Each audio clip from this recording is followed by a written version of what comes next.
सर्व क्षेत्रातील घडामोडींचा आवाज म्हणजे महाराष्ट्र देश न्यूज मराठी। पण नाही झाला कुणी पुण्यश्लोक, लाख होऊन गेले राजे लोक, पण नाही झाला कुणी पुण्यश्लोक। होती ती राजराणी तरी बी झाली राजयोगिनी, नाव तिचं अहिल्याबाई, होती ती साऱ्या भारताची आई, साऱ्या भारताची आई। नमस्कार, माझे नाव नारायणी गणेश इंगवले, मी कन्या शाळेची इयत्ता 7वी ची विद्यार्थिनी। आज या पार्श्वभूमीवर एक घटना खूप विचार करण्यासारखी आहे, ती म्हणजे हिट अँड रनचा विळखा। आज मी तुम्हाला राजमाता अहिल्याबाई होळकर यांच्या जीवनातील एक प्रसंग सांगणार आहे। अहिल्याबाई होळकर यांचा मुलगा मालोजी राजे एकदा रथामधून प्रवास करत असतात। रथाचा वेग खूप जोरात असतो व त्या रस्त्याने एक वासरू बागडत असते। ते वासरू बागडता बागडता रथासमोर येते। रथाची जोरात धडक त्या वासराला बसते, ते वासरू तिथेच मृत्युमुखी पडते। मालोजी राजे तसेच पुढे निघून जातात। त्या वासराजवळच त्याची आई उभी असते। आपले वासरू केल्याचं दुःख तिला असते। थोड्या वेळानेच त्या रस्त्यावर राजमाता अहिल्यादेवी होळकर यांचा रथ येतो। अहिल्यादेवी होळकर रथातून खाली उतरतात। त्यांना हे दृश्य दिसतं। हे बघून त्यांना खूप वाईट वाटतं। इकडे तिकडे चौकशी केल्यानंतर त्यांना असे कळतं की हे कृत्य आपल्या मुलांनीच केले आहे। त्या अतिशय संतापतात, चिडून आपल्या घरी जातात। आपल्या सुनेला विचारतात, जर एखाद्या आई समोर तिच्या बाळाला रथाखाली चिरडले गेले तर काय न्याय द्यायला हवा? सुनबाई म्हणती, हो नक्कीच, ज्याप्रमाणे त्या बाळाला रथाखाली चिरडले त्याचप्रमाणे त्या व्यक्तीला सुद्धा चिरडायला पाहिजे। झालं, अहिल्याबाई दरबारात आपल्या मुलाला बोलावतात व त्याला मृत्यूदंडाची शिक्षा देतात। मालोजी राजांचे हात पाय बांधून त्यांना रस्त्यावर टाकण्यात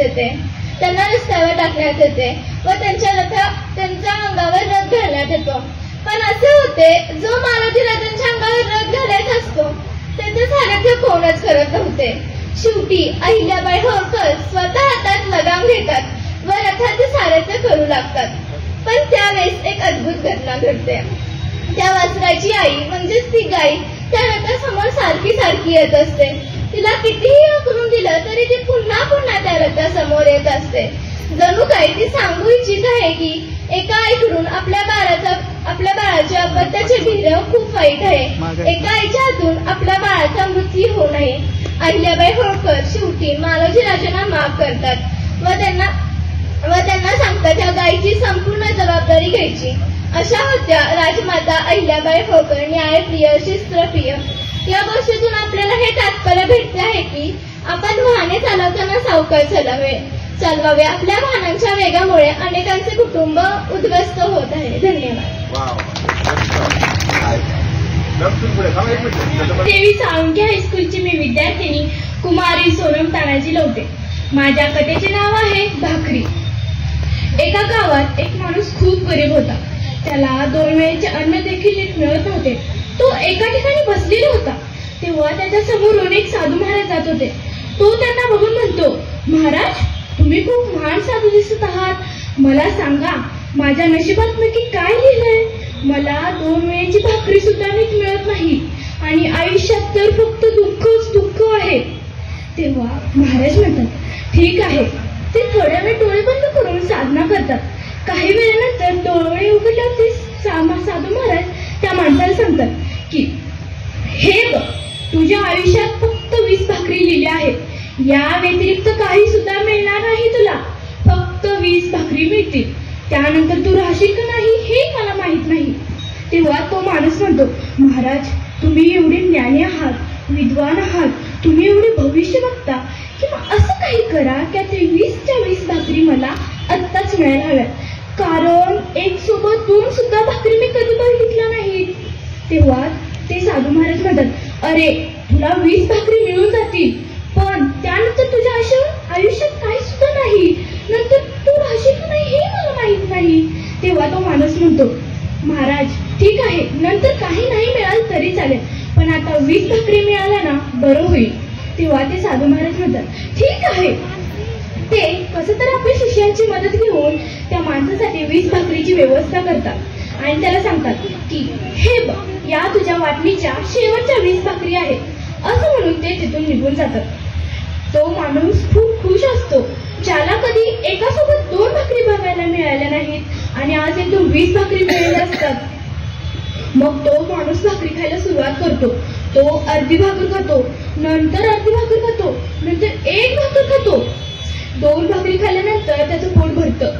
मग पोट भरल्यानंतर तो विचार करू लागतो की या उरलेल्या 18 भाकरीचं मी काय करू. तो बघतो त्याच्या समोरून त्याच्याच सारखा एक माणूस खायला काही मिळतं का हे शोधत असतो. तो त्या माणसाला म्हणतो की हे बघ, आज माझ्याकडे 18 भाकरी आहेत, त्यातल्या 2 भाकरी तू दे. असं म्हणून तो त्या माणसाला भाकरी देतो. तेव्हा तो माणूस पळत पळत जातो आणि त्याच्या आसपासतील सर्व गरीब लोकांना सांगतो, अरे त्या एका माणसाकडे आज भाकरी आहेत. तेव्हा ती सगळी गरीब माणसं त्या गरीब माणसाकडे जातात. त्या उरलेल्या सगळ्या भाकरी त्या गरीब लोकांमध्ये वाटतात.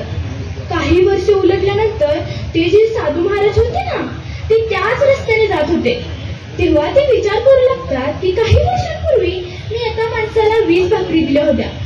त्याच्या आयुष्यातल्या शेवटच्या 20 भाकरी होत्या. आता बघू तरी काय हाल आहेत त्याचे. ते साधू महाराज त्या जागेजवळ येतात. तेव्हा ते बघत राहतात. तो माणूस एक मोठा धनवान झालेला असतो. त्याने तिथे एक मोठा मांडव घातलेला असतो आणि त्या मांडवामध्ये हजारो लोक जेवण करत असतात आणि जेवणामध्ये पण स्वादिष्ट पक्वान असतात. महाराज हैराण होतात.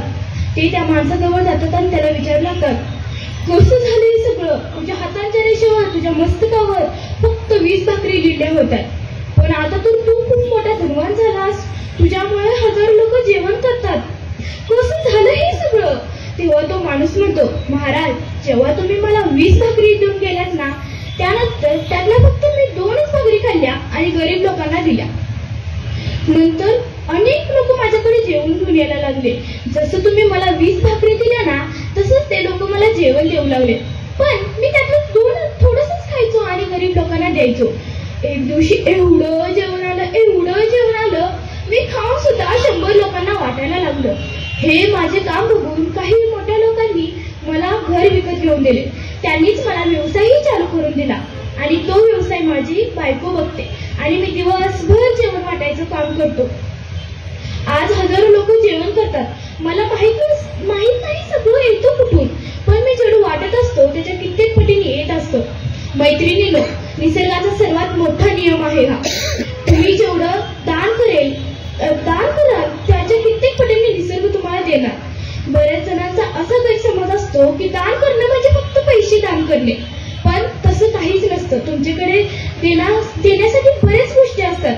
तुमच्याकडे असलेलं कौशल्य एखाद्याला शिकवू शकता, एखाद्याला चांगलं मार्गदर्शन करू शकता, एखाद्याला आधारासाठी तुमचा खांदा देऊ शकता, एखाद्याला संकट काळात धीराचे 2 शब्दही देऊ शकता आणि जर काही जमत नसेल ना, एक छानसं हास्यही देऊ शकता. एक लक्षात ठेवा नेहमी, आपण जेव्हा जमिनीमध्ये बी पेरतो तेव्हा त्या झाडाला यावंच लागतं. तसंच आपण जेव्हा देण्याचे कर्म हे सतत करत असेल तर तेव्हा त्या निसर्गाला द्यावंच लागते. हा जगाचा नियम आहे. पण आपली अपेक्षा अशी असते की आपण ज्याला मदत केली त्यानेच आपली मदत केली पाहिजे. पण असं जरुरी नाही की ज्याला तुम्ही मदत केली त्यानेच आपली मदत केली पाहिजे. ती वेगळ्या रूपात सुद्धा मिळू शकतो. म्हणूनच जो माणूस देणार असतो त्याच्या आयुष्यात कधीही काही कमी पडत नाही. मैत्रिणींनो, अजून एक गोष्ट स्पष्ट करावीशी वाटते, ती म्हणजे स्वतःचे नुकसान करून दुसऱ्याला काही देऊ नका. कारण त्या माणसाने देखील आधी स्वतःचं पोट भरलं, नंतर गरीब लोकांना वाटलं. तसंच तुम्ही सुद्धा स्वतःचं नुकसान न होऊ देता एखाद्याला आधार द्या व सहाय्य करा. म्हणूनच आपल्याजवळ दातृत्वाचा गुण असावा. जो माणूस देणारा असतो त्याच्या आयुष्यात कधीही काही कमी पडत नाही. म्हणूनच कवी विद्या करंदीकरांनी म्हटले आहे, देणाऱ्याने देत जावे, घेणाऱ्याने घेत जावे, देणाऱ्याने देत जावे, घेणाऱ्याने घेत जावे, घेता घेता एक दिवस देणाऱ्यांचे हात घ्यावे, घेता घेता एक दिवस देणाऱ्यांचे हात घ्यावे. म्हणजे दातृत्वाचा गुण घ्यावा. धन्यवाद.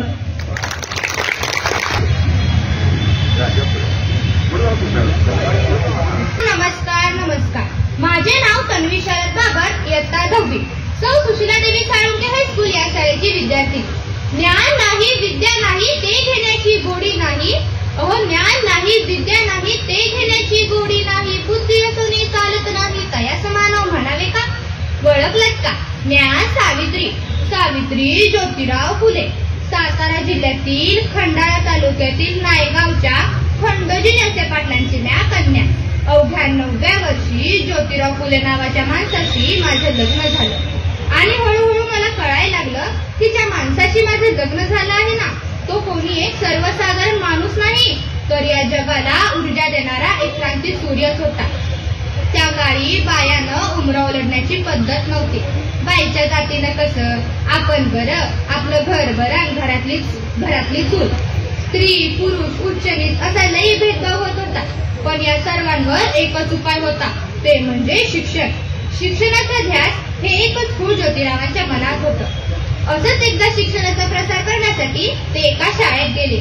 त्यावेळी फरार नावाच्या ब्रिटिश मॅडम त्यांना म्हणाल्या, मिस्टर फुले, तुम्हाला शिक्षणाचा प्रसारच करायचा आहे ना, so educated women first, because if a women educated the whole house educated. पण तुम्ही लोक वुमनला घराच्या बाहेरच पडू देत नाही. So bad Mister Phule. झालं ते आले माझ्याकडे पाटी पेन्सिल घेऊन आणि मला म्हणाले, सावित्री, आजपासून म्या तुला शिकवणार. सुरू झाला माझा अभ्यास. बेद के बे दुने 4, बे त्रिक 6, काना, मात्रा, आकार, उकार, वेलांटी, सारं काही मला येऊ लागलं. म्या लिहायला शिकले, वाचायला शिकले आणि हळूहळू काव्य सुद्धा रचू लागले बरं का. होय, अशातच शनिवारी दिनांक 1 जानेवारी 1848 ला आम्ही पुण्यातील भिडेवाड्यात सर्व धर्मीय मुलींसाठी पहिली शाळा सुरू केली आणि म्या पहिली शिक्षिका आणि मुख्याध्यापिका सुद्धा. शेळपटासारखं जगला तर काम तमाम होईल. अहो, शेळपटासारखं जगला तर काम तमाम होईल, पण जर वाघासारखं जगला तर नाम होईल. आणि अचानक एक घटिंगड माझ्यासमोरून म्हणतो कसा, अगं एकटावळे, कुठं निघालीस? आधी आमच्या पोरीबाईला शिकवणं बंद कर बघू. तुला तुझी अब्रू प्यारी आहे का ते शिक्षण? कदाचित त्याला माहित नसावं की आम्ही सुद्धा ज्योतिराव पैलवानांच्या पत्नी होते. अशी घेतल्याने संगतीने त्याच्या कानाखाली वाजवले आणि सुनावलं, आत्ता आलाय, थोबाड फोडलंय, पण जर पुन्हा आलास ना तर तुझ्या या रक्तानं धरती रंगवून टाकील. अहो, एखाद्या स्त्रीचा नवरा मेला म्हणून तिला सती जायचं यासाठीच आम्ही विरोध केला. इंग्रज सरकारांकडे मागणी सुद्धा केली. इंग्रज सरकारनं सती प्रथा बंद केली. कारण आनंद होता तो आयाबाया शिकण्याचा. म्हणूनच म्हणे, विद्ये विना मती गेली, मती विना नीती गेली.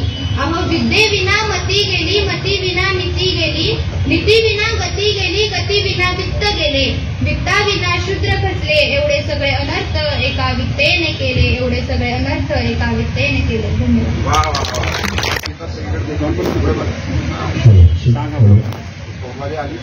तुमच्या मागे किरकिर करतो, असं करू नका, तसं करू नका. त्याच बापाची मी आज तुम्हाला एक गोष्ट सांगणार आहे. या गोष्टीनंतर कळेल तुम्हाला की बाप म्हणजे काय असतो. नमस्कार, माझे नाव आहे हरीश इनामदार. श्रीपतराव पाटील हायस्कूल करंजेपेठ सातारा इयत्ता 7वी ब चा विद्यार्थी विचार मंचावर एक कथा सादर करतो, बापाचे संस्कार. एका शहरामध्ये असाच एक मुलगा राहत होता. एकुलता एक मुलगा, लाडाचा मुलगा. मुलाला वाटलं एकुलता एक आहे, लाडाचा आहे, बाप माझा खूप लाड करेल, परंतु असं काहीच नव्हतं. बाप खूप खडूस होता.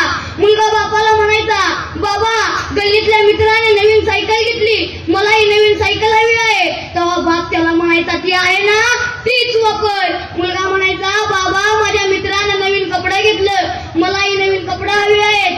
तेव्हा बाप त्याला म्हणायला, ती आहे ना, ती काय फाटलीच काय, तीच वापर. पोरं पिक्चरला चालली. मुलगा म्हणायचा, बाबा, मी सुद्धा पिक्चरला जातो. तेव्हा बाप म्हणायचा, घरात टीव्ही कशाला आहे, आज टॉकीजला रिलीज झाली आहे, उद्या टीव्हीवर येईल, तू टीव्हीवर बघ. मुलाला बापाचा खूप राग यायचा. एवढंच नव्हे तर बिल्डिंग मधून वर जाताना एखाद्याची गाडी तिरकी लागली असली तरी बाप त्याला म्हणायचा, जा ती गाडी सरळ कर. मुलगा म्हणायचा, बाबा, गाडी आपली नाही तर मी का सरळ करू. तेव्हा त्याचा बाप म्हणायचा, सांगितलंय ना तेवढंच करू. वरती जाताना काही एखाद्याच्या घरासमोर काही चपल्या उलट्या दिसल्या तरी बाप त्याला म्हणायचा, जा त्या सरळ करू. मुलाला बापाचा एवढा राग आलता. मुलाने आता मनामध्ये निश्चितपणे ठरवलेलं, आता काही जरी झालं तरी मला या बापाच्या किटकिटीतून निघून जायचंय. मला या बापाचं आयुष्यात परत कधीच तोंड बघायचं नाही. मला शिकावं लागले, शिकेन, कष्ट करावे लागेल, करेन, धडपड करावी लागली, करेन, नोकरी करावी लागली, करेन, पण या बापाच्या आयुष्यातून कायमचा निघून जाईल. असंच झालं. मुलगा शिकला, मोठा इंजिनियर झाला आता मुलाला फक्त एका कॉलची वाट होती. आज मला फोन येईल, मला इंटरव्ह्यूला जाईल, मला नोकरी लागेल आणि मी या बापाच्या किटकिडीतून निघून जाईल. एक दिवस मुलगा असाच बसलेला होता. त्याला फोन आला की आज तुमचा इंटरव्ह्यू आहे. मुलगा उठला, आईकडे गेला. आईला म्हणाला, आई आज माझा इंटरव्ह्यू आहे. आई म्हटली, जा देवाच्या पाया पड. मुलगा देवघरात गेला, देवाचं स्मरण केलं. देवाला म्हणाला, देवा तुला 1 किलो पेढे देतो, मला या इंटरव्ह्यू मध्ये पास कर. कारण की मला या बापाच्या किटकडीतून कायमचं निघून जायचंय. आपल्या अख्ख्या आयुष्यात मला या बापाचं परत कधीच तोंड बघायचं नाही. मला या बापाचं परत कधीच तोंड बघायचं नाही. मुलगा देवघरातून बाहेर आला, आईच्या पाया पडला. आई म्हटली, लेकरा जा बापाच्या पाया पड. मुलगा लांबच पाया पडून बाहेर गेला. मुलाचा इंटरव्ह्यू एका मोठ्या कंपनीत 4थ्या मजल्यावर होता. मुलगा आत गेला. पार्किंग मध्ये काही सायकली तिरक्या लागलेल्या होत्या. मुलगा गेला, त्या सायकली सरळ केल्या. वरती गेल्या, जिन्यासमोर काही चपल्या उलट्या होत्या, त्याही सरळ केल्या. मुलाला आता बापाच्या संस्कारांची आठवण होत होती. वरती गेला, काही कुंड्या खाली पडलेल्या होत्या, कुंड्यातली माती खाली पडलेली होती. मुलगा गेला, त्या कुंड्या उचलून ठेवल्या. खाली पडलेली माती त्या कुंड्यात भरून ठेवली. वरती गेला, पाहतो तर काय, इंटरव्ह्यू साठी 15-20 पोरांची लाईन लागली होती. मुलाच्या मनात आता एक भीती होती की या 15-20 पोरात माझा नंबर येईल का, मला नोकरी लागेल का. पण मुलाने मनात निश्चित करून आला होता, मला नोकरी लागायच पाहिजे, मला इंटरव्ह्यू मध्ये पास व्हायचंय. कारण की मला या बापाच्या किटकिडीतून कायमचं निघून जायचंय. मला या आयुष्यात बापाचं परत कधीच तोंड बघायचं नाही. मुलगा जाऊन त्या लाईनीत बसला. मुलाने समोर पाहिलं, एका खोलीत काही पंखे आणि लाईटी चालू होत्या. मुलगा उठला, गेला, ती पंखे बंद केली, लाईटी बंद केल्या आणि येऊन लाईनीत बसला. पोरं पुढे सरकत जात होती, मगच्या पुढच्या रिकाम्या होत होत्या. मुलाने आता एकदा बघितलं की आता इंटरव्ह्यू साठी जो पोरगा जातोय तो मागे येताना त्याच्या डोक्यात खूप घाम येतोय. मुलाच्या मनात भीती होती, तरी मुलगा इंटरव्ह्यू साठी गेला. दरवाजा उघडताच मुलाने डोळे बंद केले, देवाचं स्मरण केलं. देवाला म्हणाला, देवा तुला 1 किलो नाही आता 2 किलो पेढे देतो, मला या इंटरव्ह्यू मध्ये पास कर. तिथल्या सरांनी मुलाला विचारलं, you are ready for interview. तेव्हा त्या मुलाने सांगितलं, yes I am ready for interview. मुलाने डोळे उघडले. डोळे उघडताच तिथल्या सरांनी त्याला एक लिफाफा दिला. मुलाने विचारलं, हा कसला लिफाफा. तेव्हा त्या सरांनी सांगितलं, तो इंटरव्ह्यू मध्ये पास झाला, उद्यापासून नोकरीला येईल. मुलगा आश्चर्यचकित झाला. मुलाने विचारलं, मी तुम्हाला इंटरव्ह्यू दिला नाही, तुम्ही मला कसलेच प्रश्न विचारले नाही, तरी मी पास कसा झालो. त्या सरांनी सांगितलं, हा कुठल्या शिक्षणाचा इंटरव्ह्यू नव्हता, कुठल्या गुणांचा इंटरव्ह्यू नव्हता, हा इंटरव्ह्यू होता तर मात्र संस्कारांचा इंटरव्ह्यू होता. हा इंटरव्ह्यू फक्त संस्कारांचा इंटरव्ह्यू होता. मुलाच्या मनात काहीतरी चाललं. मुलाच्या मनात एक चाललेलं की मी कधी त्या बापाला भेटू, त्या बापाच्या पाया पडू, त्या बापाची माफी मागू, त्या बापाची माफी मागू. मुलगा मागे फिरला, घराकडे निघाला. तेवढ्यात त्या सरांनी त्याला थांबवलं आणि सांगितलं, हे मुला तू ऐक, शिक्षण आणि नोकरी तुला कुठल्याही शाळेत कुठल्याही कंपनीत भेटू शकते, पण संस्कार हे मात्र तुला आई बापाच्या आशीर्वादातच भेटणार. संस्कार हे मात्र तुला आई बापाच्या आशीर्वादातच भेटणार. मुलगा पळत घराकडे निघाला. मुलगा म्हणाला, कधी मी त्या बापाला भेटू, त्या बापाच्या पायात पडू, त्या बापाची माफी मागू. मुलगा घराकडे गेला. घराचा दरवाजा ठकठकला. आईने दरवाजा उघडला. आई म्हणाली, लेकरा काय झालं, तू नापास झालास. मुलगा म्हणाला, नाही आई, मी पास झालो, मला उद्यापासून कामावर बोलवले. आई म्हटली, जा देवाच्या पाया पड. मुलगा आत गेला. एकीकडे देवघर आणि दुसरीकडे बाप पेपर वाचत बसलेला होता. मुलगा पळत गेला, बापाच्या पायात पडला आणि काही क्षणातच बापाच्या पायावर 2 अश्रूंचे थेंब पडले.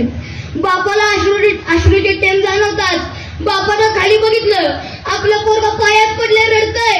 आपलं पोरगं हारलं की काय, आपलं पोरगं कचले की काय, आपलं पोरगं नापास झालं की काय. बापानं घाबरल्या मनाने त्या पोराला उचललं. त्याला विचारलं, पोरा काय झालं, तू नापास झाला, टेन्शन घेऊ नको.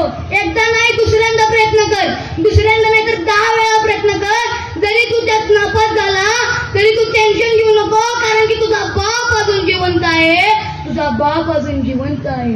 मुलगा म्हटला, नाही बाबा, मी पास झालो. बाबा मला तुमचा खूप राग यायचा, तुम्ही मला पण बाबा मला आज कळलं की तुम्ही मला घडवत होता. बाबा मला आज कळलं की तुम्ही मला घडवत होता. मित्रांनो, हा जो सूर्य आहे ना, तुमच्या आयुष्यातून एक वेळ मावळून दुसऱ्या दिवशी परत उगेल. पण बाप नावाचा जो सूर्य आहे ना, जर तो तुमच्या आयुष्यातून एकदा मावळला तर तो परत कधीच उगणार नाही. तो परत कधीच उगणार नाही. मित्रांनो, पण एक मात्र लक्षात ठेवा की बाप नावाचा सूर्य जरी उगवला नाही तरी पण बापाचे संस्कार हे मात्र राहतात. बापाचे संस्कार हे मात्र राहतात. एक वेळी बायबल कुराण, पोथी कुराण तुम्हाला कळेल, पण बाप नावाचा जो ग्रंथ आहे ना, तो कधीच कुणाला कळणार नाही. तो कधीच कुणाला कळणार नाही.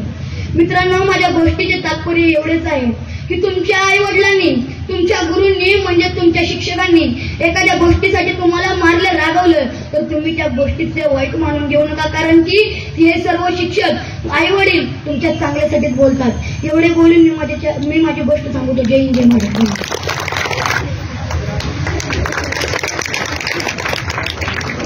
माझे नाव शौर्य निलेश फाळके. मी इयत्ता 10वी कन्याशाळा साताऱ्याची विद्यार्थिनी. आज तुमच्या समोर समर्थ रामदास स्वामी यांच्या एका शिष्याची कथा सांगणार आहे. त्यांचा आवडता शिष्य कल्याण स्वामी यांची कथा आज मी सांगत आहे. पण या कल्याण स्वामींचे नाव आधी अंबादास होते. आता या अंबादासचं कल्याण कसं बरे झाला तर ऐका. मंडळी हो, झाले असे की एके दिवशी महाराज कोल्हापूरमध्ये गेले असता तिथे पाराजी पंत नावाच्या एका गृहस्थांकडे राहिले. तिथे पाराजी पंत यांच्या बहिणीचा मुलगा म्हणजे अंबादास होता. अंबादास अगदी सांगेल ते काम अगदी चोख करत असेल. असा एक पाटी एक गृह मुलगा आपल्या संप्रदायात असावा असे महाराजांना वाटले व त्यांनी पाराजी पंतांना विचारले, पंत, असा एक पाटी व गुणी मुलगा आमचा संप्रदाय वाढवण्यासाठी तुम्ही आम्हास द्यावा. तर पाराजी पंत महाराजांना म्हणाले, महाराज, मी काय बोलणार, तुम्ही अंबादासच्या आईलाच विचारावे. तेव्हा अंबादासची आई महाराजांना म्हणाली, महाराज, आम्ही आपणास शरण आहोत, त्यामुळे आम्हीही आपल्यासोबत येतो. माय लेकराची अशी ताटातूट न करता आम्हालाही आपल्यासोबत घेऊन चला. असे म्हणून ही सर्व मंडळी पुढच्या प्रवासास निघाली. महाराजांनी अंबादासला अनेक नवीन गोष्टी शिकवल्या. असा हुशार विद्यार्थी आपल्या संप्रदायात आहे याचा महाराजांना नेहमीच आनंद होत असे. अशातच महाराजांनी एकदा मसूरमध्ये मारुतीरायाची स्थापना करण्याचे ठरवले. यासाठी संपूर्ण गावास वेढा घालण्यास सांगितले. हाच वेढा घालत असताना महाराजांनी असे सांगितले की सर्व शिष्यांनी निशाणाच्या काट्या घ्यायच्या आणि वेढा घालायचा. आणि असा प्रवास सुरू झाला. या प्रवासास भव्य दिव्य अशी मिरवणूकच निघाली होती. मिरवणूक सुरू असतानाच त्या निशाणाच्या काट्या एका वडाच्या झाडाच्या फांद्यांना आड येऊ लागल्या. काही केल्या पण त्या काट्या काही पुढे जात नाहीत. म्हणून सर्व शिष्य महाराजांकडे आले व महाराजांना म्हणाले, महाराज, खूप प्रयत्न केले पण या निशाणाच्या काट्या काही पुढे जात नाहीये. तर महाराज म्हणाले, मग काय झालं, त्या निशाणाच्या काट्या तोडून टाका. असे म्हणून सर्व शिष्य फटाफट झाडावर चढले व निशाणाच्या काट्या तोडणार व निशाणाच्या काट्याच्या आड येऊ लागत होत्या त्या फांद्या तोडणारच. तेवढ्यात महाराज म्हणाले, अरे, झाडावर बसून काय फांदी तोडताय, फांदीच्या टोकावर बसून फांदी तोडा. हे ऐकताच सर्व शिष्य पटापट खाली उतरले. पण एकटा अंबादास मात्र त्या झाडाच्या फांदीवर होता. तर महाराज म्हणाले, का तुम्ही सर्व खाली उतरला आहात. तर शिष्य म्हणाले, अहो महाराज, तुम्ही अंबादासलाही खाली उतरण्यास सांगावे, कारण खाली खोल विहीर आहे, तो पडला तर तो बुडेल. तर महाराज म्हणतात, तर कसे, मग काय झालं, पडेल, बुडेल आणि मरेल, तोड रे तोड फांदी. सर्व शिष्य अंबादासला सांगतात, अंबादास, अरे खाली ये, असं नको करू. तर अंबादास म्हणतो, नाही, ही महाराजांची आज्ञा आहे आणि मी त्या आज्ञेचं पालन करणार, मी खाली उतरणार नाही. आणि अंबादास फांदी तोडतो आणि तो विहिरीत पडतो. कितीतरी वेळ जातो पण अंबादासचा काहीच आवाज येत नाही. हे सर्व बघून समाजातले लोक म्हणतात कसे महाराजांना, एक शिष्य जर जास्त झाला होता तर तसं सांगायचं ना, सरळ मारायचं कशाला. हे काही अंबादासच्या आईला ऐकवेना. अंबादासची आई व काही शिष्य महाराजांकडे येतात व महाराजांना म्हणतात, महाराज, उठा, बघा तरी तो जिवंत आहे की नाही. तर महाराज उठले आणि विहिरीच्या कतड्यावर दोन्ही हात ठेवून त्यांनी खाली आवाज दिला, अंबादास. खालून आवाज आला, ओ. महाराज म्हणाले, जिथे कुठे आहेस तिथे कल्याण रूप आहेस ना. तर खालून परत आवाज आला, हो महाराज, मी जिथे कुठे आहे आहे तिथे अगदी कल्याण रूप आहे. हे ऐकताच सर्व गावातले नागरिक हे आश्चर्यचकित झाले व अंबादास वरती आला. अंबादास वरती येताच महाराज त्याच्यापाशी गेले व म्हणाले, आजपासून तू अंबादास नाही तर कल्याण स्वामी झालास. आणि या आनंदात महाराजांनी सर्व गावात साखर वाटली. विशेष म्हणजे या आपल्या आवडत्या शिष्याच्या नावावरून महाराजांनी साताऱ्यातील नांदेरी किल्ल्यास कल्याणगड हे नाव दिले होते. आणि याच आवडत्या शिष्याच्या हातातून त्यांनी शिवथरगड येथील दासबोध हा प्रसिद्ध ग्रंथ त्यांनी लिहिला होता. या कल्याण स्वामींचे नाव महाराजांनी इतिहासात फार अजरामर केले. धन्यवाद.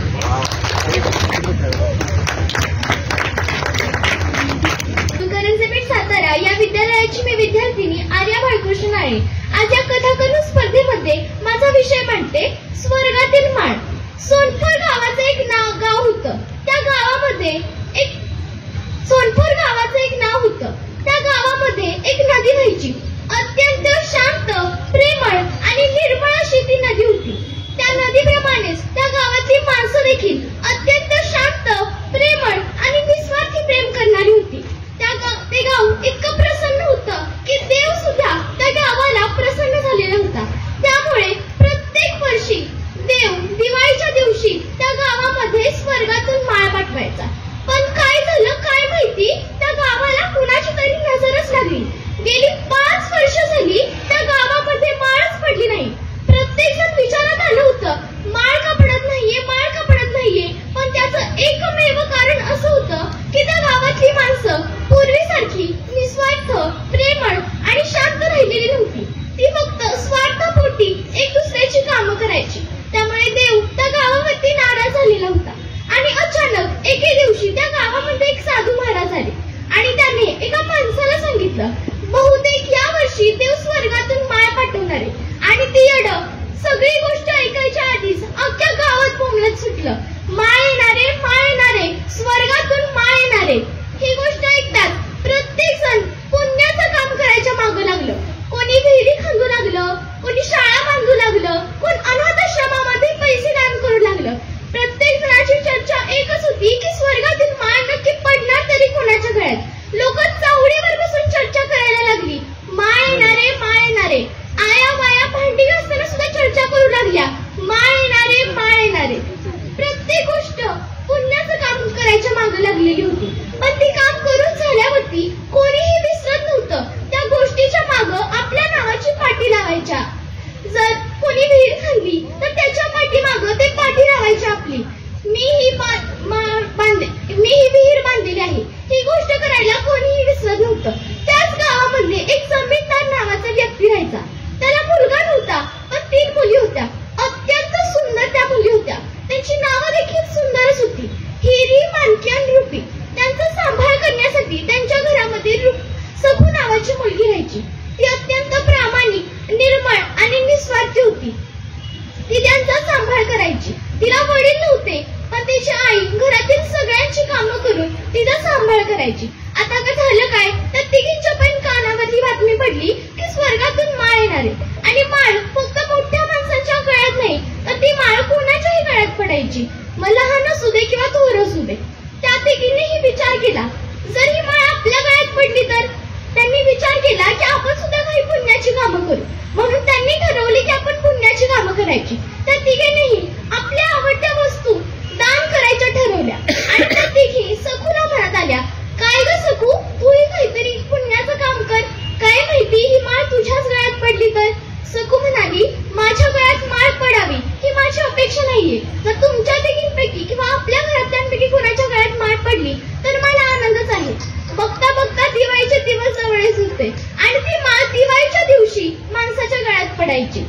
सगळेजण दिवाळीच्या दिवशी देवळात गेले होते आणि त्या दिवशी काय झालं काय माहिती, अत्यंत वादळ सुटलं होतं.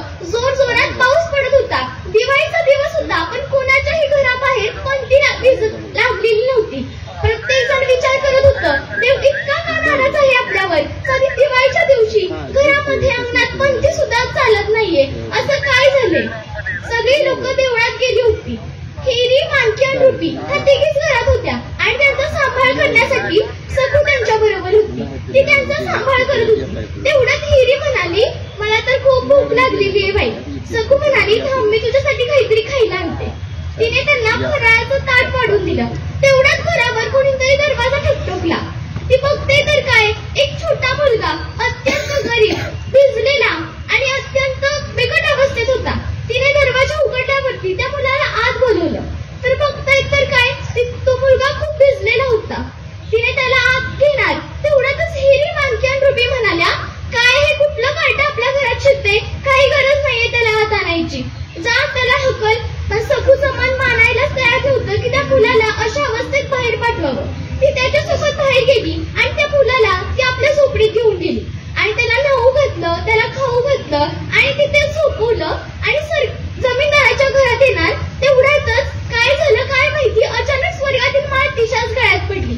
सगळेजण आश्चर्यचकित झाले की माळ हिच्या गळ्यात कशी पडली, माळ हिच्या गळ्यात कशी पडली. तर अचानक एक मुलगा तो तिथे आला आणि म्हणाला की मी प्रत्येकाच्या घराच्या बाहेर दरवाजा ठोकठोकला होता पण कुणीही दरवाजा उघडला नाही आणि मला आतही घेतलं नाही. पण ह्या सखूनं मला आत घेतलं, मला ती न्हाऊ घातलं, मला खाऊ घातलं, त्यामुळे ही माळ मी सखूच्या गळ्यात पाडली. आणि खरं तर पुण्याचं काम करणं म्हणजे नुसती देणगी देणं नव्हे, तर देणगी म्हणजे निरपेक्ष कुणावर तरी प्रेम करणं म्हणजे ती एक मोठी देणगी आहे आणि पुण्याचं काम आहे.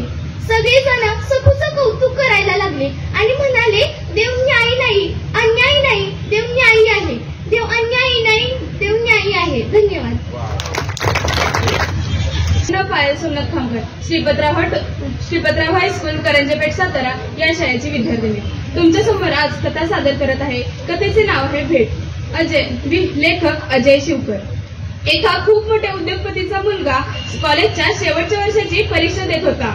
त्याने त्याच्या वडिलांनी त्याला विचारलं परीक्षा तुझी कशी चालू आहे, अभ्यास कसा चालू आहे. तेव्हा तो म्हणाला बाबा मी यंदा कॉलेजमध्ये पहिला येईन, जर मी पहिला आलो तर तुम्ही मला ती आवडलेली महागडी शोरूम मधील कार घेऊन देणार का. बाबा म्हणाले हो का नाही देणार, खुशीतच म्हणाले ते. आणि ते त्यांना शक्य होते, त्यांच्याकडे तेवढा पैसाही होता, ते तेवढं करूही शकत होते.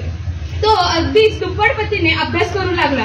अगदीच दररोज सकाळी लवकर उठून अभ्यास करू लागला. तो रोज येता जाता शोरूम मधल्या त्या गाडीकडे पाहायचा आणि स्वप्नात रमायचा. मी आता ती गाडी चालवतोय आणि त्या स्वप्नात रमून तो खुश व्हायचा आणि आणखीनच जोराने अभ्यास करू लागायचा. शेवटी परीक्षेचा निकाल लागला. तो संपूर्ण कॉलेजात पहिला आला होता. त्याने लगेच बाबांना कॉल केला, बाबा मी पहिला आलोय, मला माझी कार तुम्ही तयार ठेवा, मी लगेच घरी येतोय. तो आता खुशीत होता, मला गाडी भेटणार, आता माझी स्वतःची गाडी होणार. या आनंदाने तो घरी आला. इकडे तिकडे पाहू लागला पण त्याला त्याची कार कुठे दिसलीच नाही. अंगणात पाहिले, अंगणात पण त्याची गाडी नाही. तो शेवटी खिन्न मनाने वडिलांच्या रूम मध्ये गेला. वडिलांनी त्याला पाहताच घट्ट मिठी मारली आणि सोनेरी कागदात गुंडाळलेलं गिफ्ट त्याच्या हातात दिलं. तो खूप दुःखी झाला. मला बाबांनी कार दिली नाही म्हणून तो उदास मनानं, उदास चेहऱ्यानं ते गिफ्ट घेतलं आणि त्याच्या खोलीत गेला. सोनेरी कागदात गुंडाळलेलं ते गिफ्ट उघडलं तर त्यात काय सापडलं, त्यात सापडलं रामायणाचं पुस्तक. त्याला खूप राग आला. मी बाबांना गाडी मागितली होती, बाबांनी मला गाडी न देता हे पुस्तक दिलेलं आहे. ह्याच्या मागे नक्कीच काहीतरी उद्देश असेल, पण मला हे पुस्तक नकोय, मी आता हे घर सोडून जात आहे. म्हणून त्याने त्याच्या वडिलांना रागाला आवरून एक चिठ्ठी लिहिली. मी आता हे घर सोडून जात आहे, मी आता परत तेव्हाच येईन जेव्हा मी खूप मोठा होईन. तो ते घर सोडून गेला. तो खूप हुशार असल्याने तो मोठा उद्योगपती झाला. तो श्रीमंतही झाला होता. लग्न करून सुखी संसार करू लागला होता. पण शेवटी ते वडीलच ना, वडिलांची आठवण तर येणारच ना. त्याला वडिलांची आठवण स्वस्त बसू देत नव्हती. त्याला खूप वडिलांची आठवण यायला लागली. त्याच्या वडिलांची आठवण येण्यामुळे त्याला त्या गिफ्टची पण आठवण यायला लागली. एक दिवस त्याला राहावे ना, त्याची चूक त्याला समजली. आईनंतर वडिलांना कोण होतं. मग बाबांनी माझी एक इच्छा पूर्ण का केली नाही. जरी एक इच्छा पूर्ण केली नाही तरी मी लगेच रागावून असा निर्णय नव्हता घेतला पाहिजे होता. आता आपण आपली चूक आपल्याला कळले, बाबांना फोन केला पाहिजे, बाबांशी बोललं पाहिजे, घरी गेलं पाहिजे असं समजू लागलं त्याला. मग त्याने एक दिवस न राहवल्यामुळे बाबांना फोन केला. हॅलो बोलला तर तिकडून आला त्याच्या नोकराचा आवाज साहेब, हे तुमच्या वडिलांचा 10 दिवसापूर्वीच स्वर्गवास झाला. हे ऐकताच त्याच्या पायाखालची जमीन सरकली, डोक्यात मुंग्या आल्या. तो तो म्हणाला की नोकर म्हणाला की 10 दिवसांपूर्वीच तुमच्या वडिलांचा मृत्यू झाला. ते जाता जाता रडत रडत म्हणाले, जेव्हा माझ्या मुलाचा तुम्हाला फोन येईल तेव्हा त्याला सांगा आपला उद्योग सांभाळ आणि व्यवस्थित राहा.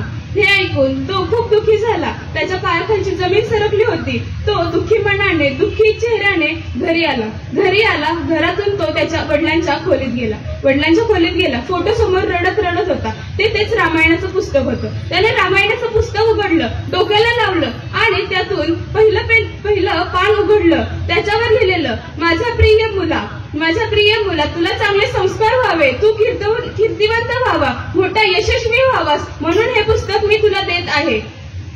तेवढ्यात ते वाचता त्यातून एक लिफाफा खाली पडला. लिफाफा उघडला. लिफाफ्यात होतं तर चावी आणि गाडीचं भरलेलं बिल.